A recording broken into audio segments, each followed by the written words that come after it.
مهندس نجيب، حضرتك معروف بصراحتك طبعا يعني الشديده، بكل صراحه شايف انه نخلص دي هتتحقق ازاي من الازمات دي؟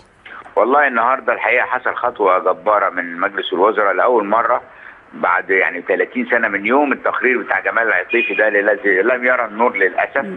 فالسيد رئيس الوزراء مشكورا النهارده في خطوه جريئه، وانا واثق بقول انها جريئه، اصدر قرار عده قرارات، واحده منهم تشكيل لجنه لدرء الفتن دي ومعرفه اسبابها، الاعلان عن كافه التحقيقات في كل حرائق الكنائس اللي حصلت وتحويل المتهمين فيها الى المحاكمه، بناء فتح الكنائس المغلقه بدون اي سبب واضح، قانون دور العباده، قانون دور العباده الموحد اللي كان معطل بدون ابداء الاسباب سنوات عديده.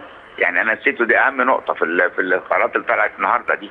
فما نقدرش نقول ان احنا بنحييه وبنحيي اللجنه بالكامل على هذا العمل التاريخي. انا شايف القرارات دي يا باشمهندس هيكون يعني ليها دور ايجابي في درء الفتن في الفتره اللي جايه؟ طبعا احنا بس خلينا نبقى صراحه، ما الموضوعات دي كلها كانت موجوده وكانت مجمده لاسباب لا نعلمها.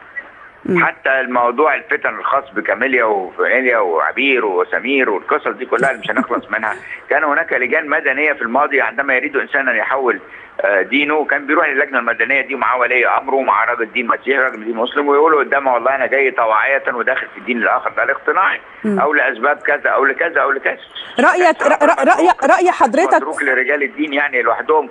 لسه هقول لحضرتك، شايف انه المؤسسات الدينيه يجب ان ترفع يديها يعني عن من يريد التحول، ولا يعني ولا ايه رايك في الحكايه دي؟ انا رايي كده لان المساله بتخش بقى في مين هيكسب مين ومين هياخد مين عنده، ما بقتش عمليه يعني المفروض ان يترك الانسان لاختيار الدين اللي هو عايزه بدون اي مؤثرات. يعني حتى لو قرر انه يغير دينه ده اختياره هو، الشخص بقى يروح بقى يعمله ويقف قدام لجنه مدنيه.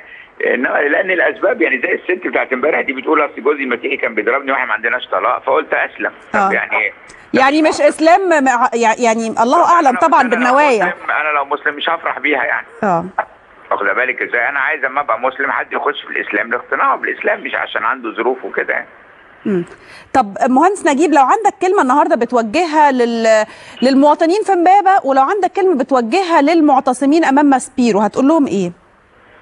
هقول للمواطنين في امبابه لاي حد، شوفوا مين اللي راح حرق بيت الله، لان المسجد والكنيسه يجمعهم شيء واحد، انه بيت الله الذي يذهب اليه الانسان لكي يمجد الله ويصلي اليه. فان كنت فاكر يعني لما تحرق بيت الله ده ان ده عمل بطولي، انت هتطلع فوق عند ربنا وهيفهمك ان ده مش عمل بطولي.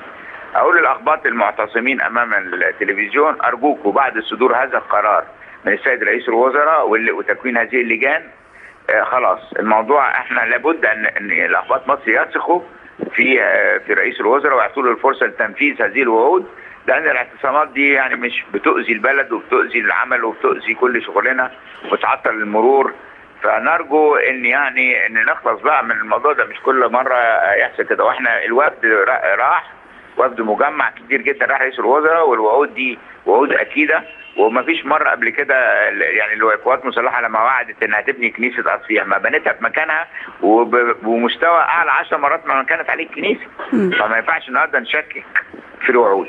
تمام. انا برجوهم ان هم يمشوا. انا عارف ان طبعا اي حد بيقول لهم امشي بيتشتم وبيزعقوا له وبتاع وكده، بس انا خدت على كده. بس حضرتك جريء وبتدخل بقلبك يعني يا باشمهندس. انا ما بسكتش على الظلم، يعني هم لما بتتكسر الكنيسه وبتتحرق انا بقول ان ده ما يصحش. اكيد يعني طبعا. لكن النهارده بنقول يعني عايزين نكمل، بس المسكينه بقى البلد تعبت والله، البلد انهكت صدقيني من كل ناحيه يعني.